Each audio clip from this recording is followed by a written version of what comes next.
We are staying up. Say we are staying up. What's going on, guys? Welcome back. It is episode number 7 of the Serie career mode. It is the finale of season 1. We're on the back of our win over Lecce.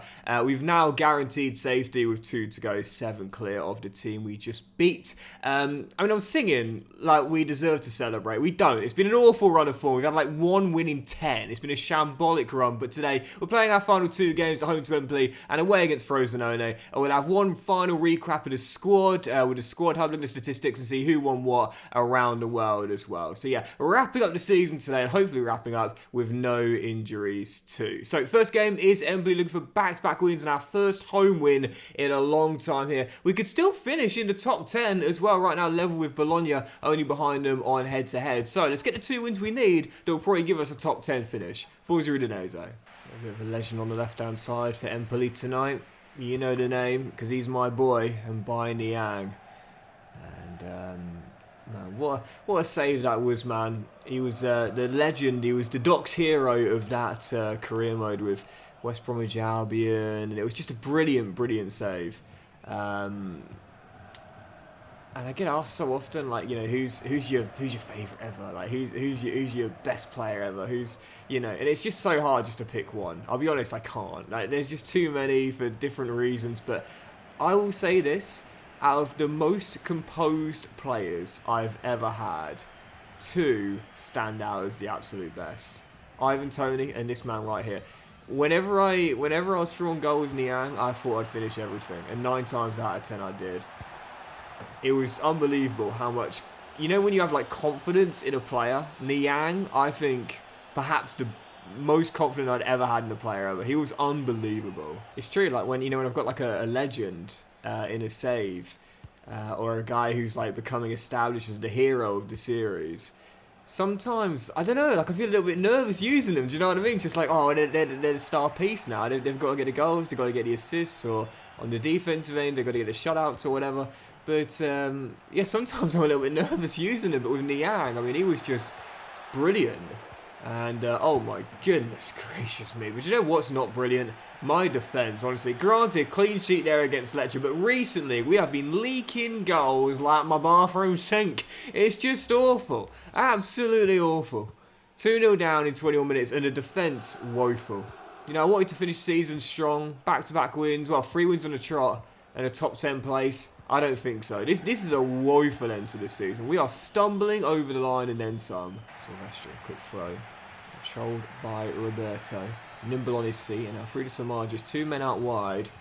And Brenner through the middle. Keep going, Wallace. Keep up. You're going to be offside there. That's all right, though. Because Eberseli will find Brenner instead. And it's saved by Elia Caprile. Still up by 2, 34 minutes in. Big decision for next season. And we will be talking transfers at the end of the episode as well. Do we keep Brenner up top for next season too? We haven't been great in front of goal this year, but he has been our top scorer. Do we trust him? Or do we look to bring in a star new striker instead?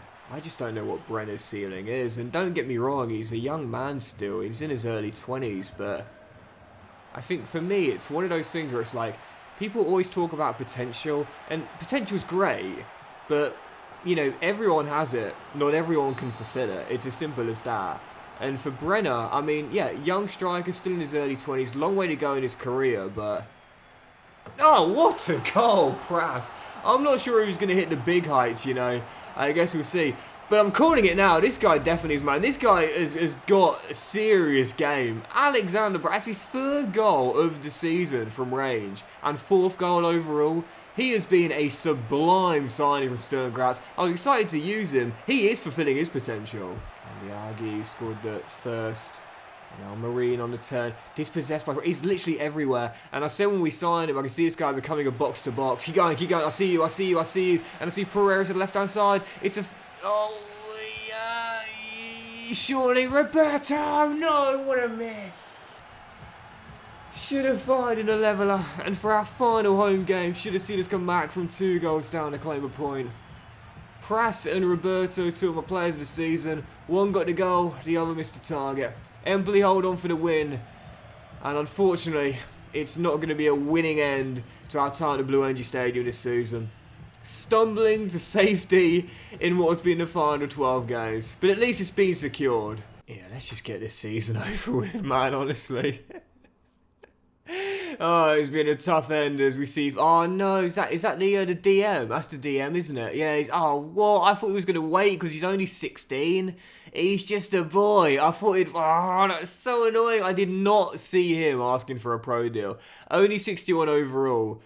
And 16, I did not see him asking for a pro deal. Don't you dare get ideas. Fatos Gashi. The Gash brothers. They look so good. You've heard of the Smash Bros. We got the Gash Bros. This guy's not a centre half though. Look at this. 70 passing, 66 pace.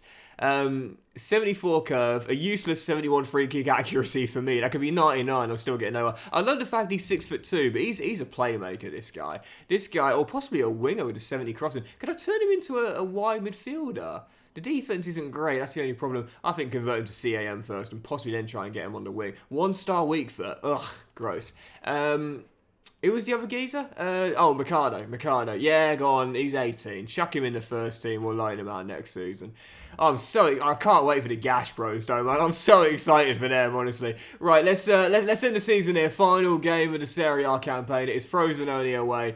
Yeah, not going to finish 10th now. I think we could, but we need to win. And unless Sassuolo and Bologna both lose, we're not going to make it now. We could still drop down to as low as 16th place, but most important thing is we've got to the magic 40-point marker. I don't mind too much that happens here. Frosinone away, our final game of the season, and we could relegate them, to be fair, if we win and Lecce win as well. But let's see what happens. Forza Udinese. So throwing a couple of kids into the starting 11. Casadei, who he got a bit of game time when he first came out of the academy, but then I was like, look, I need to play my better players because I was on an awful run. And Esposito, I just promoted, going to give him his debut as well. Both of them in the back line, but that makes us a bit weak, and Caio George exploits it in 4 minutes. And by the way, I do know I need to change the youth player boots. It's something I do notice every now and then. People are like, Doxy boy, don't forget to A, put development plans on your players, but also B, change the boots from the chunny generic little EA boots they come out with. They used to always have, like youth players, they used to have just randomised real boots, and now every time they never have a real boot. It's always a generic random one. It's so annoying. But yeah, I'll do that at the end of the season, don't worry. I don't know why EA changed that, because when youth players came out of the academy, they used to have, well, sometimes it would be generic, but it was just completely random, so they might have like some Preds on. Or they might be wearing Under Armour. Like, you know, they might have one or the other. Or anything, but it's so much better when they come out with an actual sponsor. Because I used to pretend, this is how nerdy I am, I used to pretend that player had got a sponsorship with that boot manufacturer. So as Isaac Success bangs in his third in a year, if a player came out of the academy, a youth player, say they were wearing Umbro, that was it. I could change them to a different Umbro boot, but they now had to wear Umbro for the rest of their career. If they came out wearing Nike, for example, and so on and so forth, you know, it was so much better that way. It really was. I don't know why EA now only give them generic boots. So annoying. No doubt it's been a difficult season this year, but you know what I will say is this: there have been a few players that have really stood out this season as class young players. This man on the ball, Xhaka, who's got 5 goals from corners. Ebosele as well. This man Pereira, the skipper, oh, he almost put us in front for the first time. So there's definitely a lot of positives to build on for next season, but no doubt about it. In the first season, a couple of signings, a few sales. Yeah, first year, I always say the first year, it's not a rebuild, it's a pre-build. But for next season, there's a few players that I'd like to keep, but a lot of them are definitely going to go. We're going to go for a hard rebuild in the summer, no doubt. Pras pokes it through, lovely ball that. And Success finds Ebosele, and Festi also denied. 7 to go, going for the winner. Frosinone might need to cling on to this point to survive here, as we look for a late victory. There's no doubt about it, it's been a tough first season for Udinese, but exactly what we were expecting. There was a brief period of time where I was thinking we might sneak into 7th. In the end, well, we were a long way off that. But positives, and we end with that as well. If not all 3 points, at least a positive of a point on the final day. And as we get back to the main menu, where's the AC Milan game? Oh, they drew at home to Salernitana, whereas Inter won. Did that mean that Inter leapfrogged them on the final day?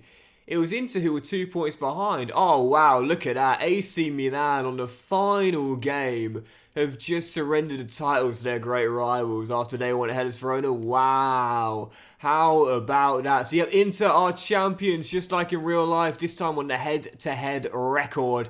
And Lazio 5 points behind the Milanese pair. Roma in 4th, they were 3 clear of Juventus in 5th, with Atalanta in 6th and Napoli falling to 7th. In the end, the top 10 was wrapped up by Fiorentina, Torino and Sassuolo as well. So not a top 10 finish for Udinese in the end, but a mid-table finish, exactly what the board are asking for. 12th place, 11 wins, 8 draws, but losing half of our 38 games.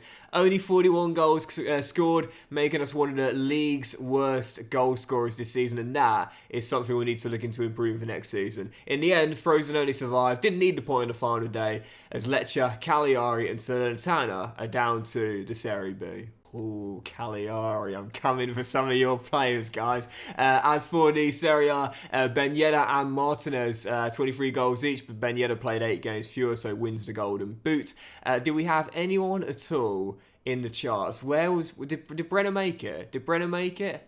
He did not. Wow, that is damning, isn't it? As for the assist charts, though, Roberto Pereira did win the assist title, 14 in 38. And as for the Golden Glove this season, that was won by How did Silvestri do it? We got 10, so apparently Silvestri won the Golden Glove. But Galini did it in 14 fewer games. If I'm Galini, I'm absolutely fuming at that. It says Silvestri's top, but I never know how that's ordered. I really don't. It should be on who does it in the fewest amount of games, but I don't understand that. It can't even be alphabetical order either. I don't understand that personally. I would have said highest average rating, but it can't be that either because as Ben Yedder won a player of the season, as we know, Xhaka got in the team of the season, brilliant. Your goalkeeper never makes the team of the season, and this year it was Providel, so I don't understand that. But Xhaka alone, oh no, it's 2, Pereira got there as well. Xhaka, who definitely deserves it, 5 goals from defence, making the team of the season alongside Acuna, Theo Hernandez, and Denzel Dumfries. And midfield, Zaccagni, Pellegrini, Roberto Pereira, the captain, and Timothy Weah. In the top 2 was Dusan Vlahovic and Lautaro Martinez. And so did Silvestri win the goalkeeper of the tournament as well? No, it's Providel.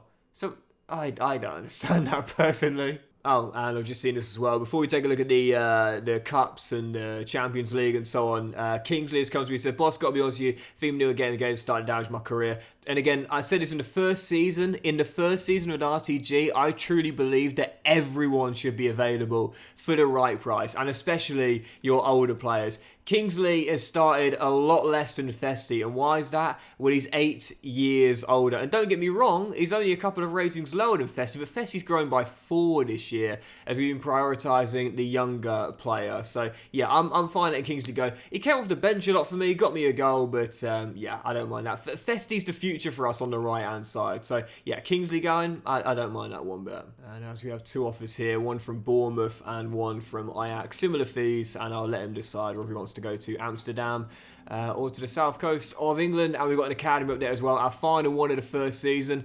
Yeah, not great, but it's Albania that saved us, really. I struggled with Italy. Okay, we've got a couple of really good players, but they're not like worldwide stars. But it's the Gash Bros, the Super Gash Bros, who are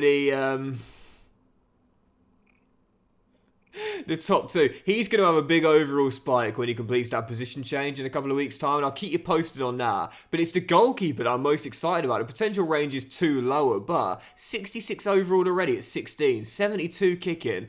You know, for next season, Silvestri might have been top of the clean sheet charts, but I'm thinking throw the kid in. I'm really excited about him. So as we look at who won what around the world, starting with the Coppa Italia, where of course we were knocked out via a cup set. Serie B, Ascoli, humbling us at home, knocking us out in the 3rd round. In the end, they were knocked out in the last 16 by Roma, who were knocked out by Inter, who were knocked out by Juve, who lost to Napoli. So it was the winner's curse, if you will. Napoli, Coppa Italia winners. And as for the European competitions, beginning with the Conference League for the first season, well, in the end, Fenerbahce made the final. Jose Mourinho got him there, but it was his former team Roma that came out winners 4-2. So I think if we don't count the Olympiacos win this season, That's 2 in 3 for AS Roma. How about that? But as for the Europa League, there's a Real Sociedad Ajax final, and in the end, it was the Dutch side that came out winners there, beating Real Sociedad by 3-2 in the Europa League final. And as for the Champions League, well, we dream of getting there one day, but of course, we're a long way off that for now. We'll go through the official groups and all the way through the knockout stage as well. Seeing as it is season 1, there's the Group F for you. Newcastle and PSG bottom this time around.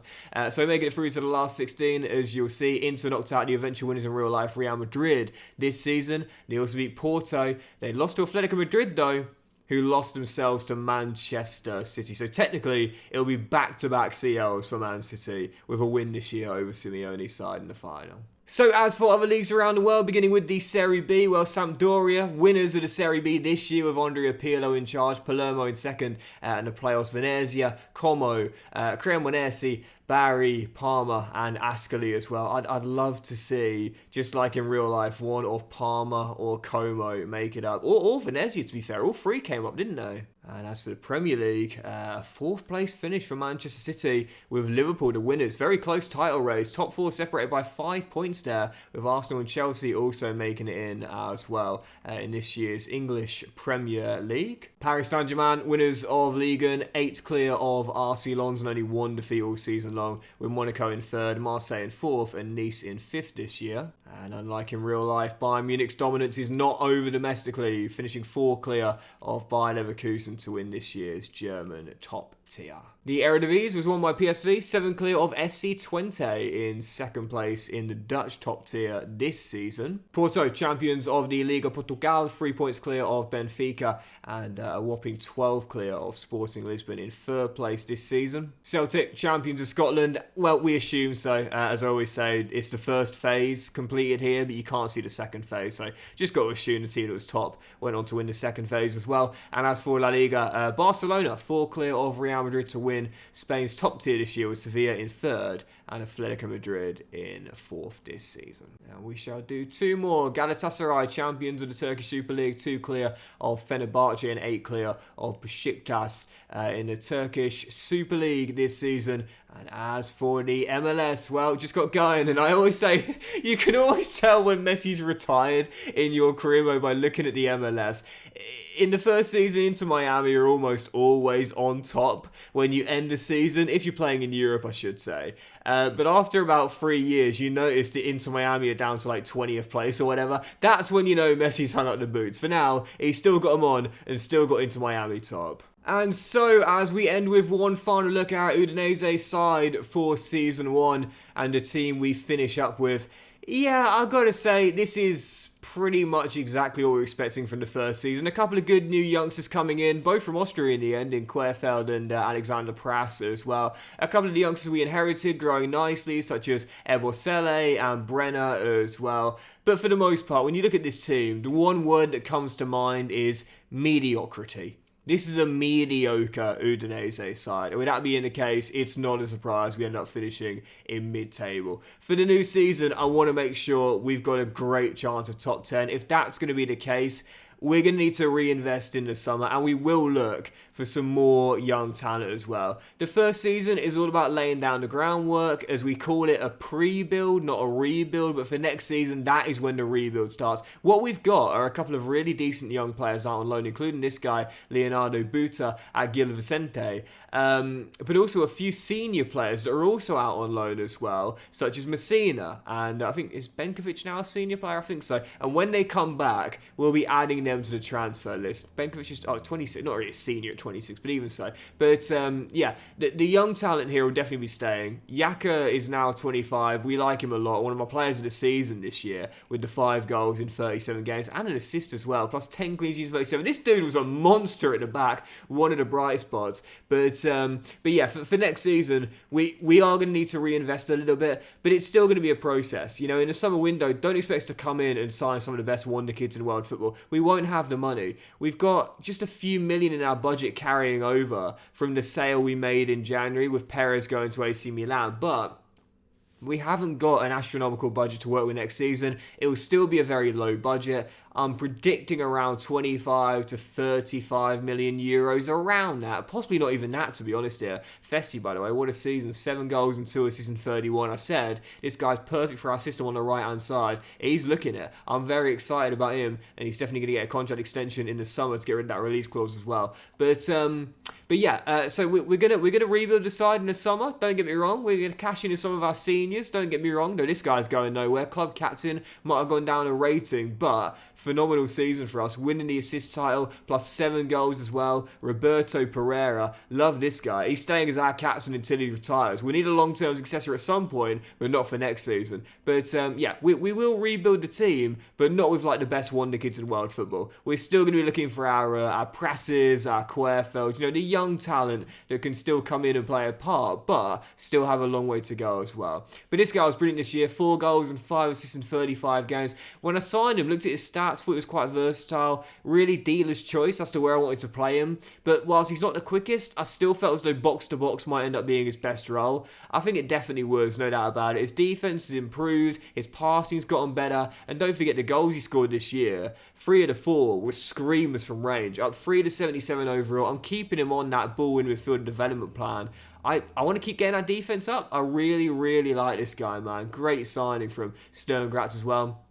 For those curious, Simone Profundi, who is our best young talent right now out on loan, he doesn't come back until next season's midway point, so the 31st of December. So we won't have him at the start of next season. He'll come back midway through. He's only growing 2 to 70 overall, so when he does come back midway through the season next year, I'm probably going to add him back to the loan list once again. But yeah, there's a few players that will be going, a few players that will come back from loan that will probably stay, such as Martins as well as Buta. But yeah, again, a few players that will go, such as Isaac's success as well. Probably Kean Davis too. Barely played him at all, to be honest. Yeah, totally fine letting him go. And as for Brenner, our top scorer this year with 9 goals and 29. Is he going to lead our line next season as well? Or do we go for a new striker? Because that's the question. Where do we invest next season? What position do we prioritise? Well, really, I'd like to prioritise all over, but one of the league's lowest scorers. Brenner was good, but didn't set the world alight. I'm thinking for the summer window, maybe look for a new striker and drop Brenner to the bench. I guess we'll see, but that'll do it for the season finale, guys. So big thank you for watching the finale